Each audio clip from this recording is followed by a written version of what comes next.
అందరికీ నమస్కారం.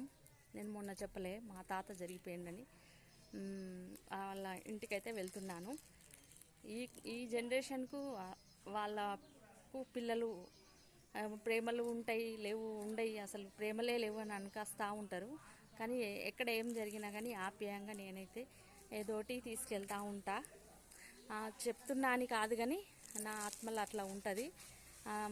తాత వాళ్ళు మా ఇంటికైతే చిన్నప్పుడు బాల్యం అప్పుడు ఊకే వచ్చేవాళ్ళు. మేము లేసుడితోటే మా తాత మా అమ్మ వాళ్ళు అయితే ఊకే ముచ్చట చెప్పేవాళ్ళు. ఆ తాత ఈ తాత ఆ రాజారాం తాత అని ముచ్చట చెప్పేవాళ్ళు.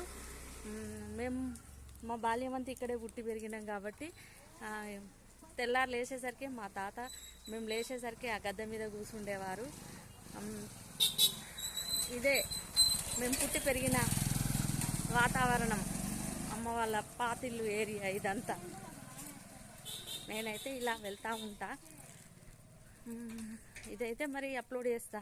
చాలామంది అక్కయ్యలు అయితే ఎట్రా అని అడుగుతూ ఉంటారు. వాళ్ళందరికీ కృతజ్ఞతలు.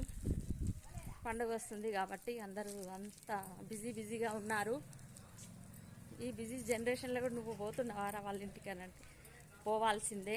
మన అనుకునే వాళ్ళ ఇంటికి మనం వెళ్ళి మందలిచ్చేస్తే బాగుంటుందని నా ఉద్దేశం. అందరికీ కృతజ్ఞతలు.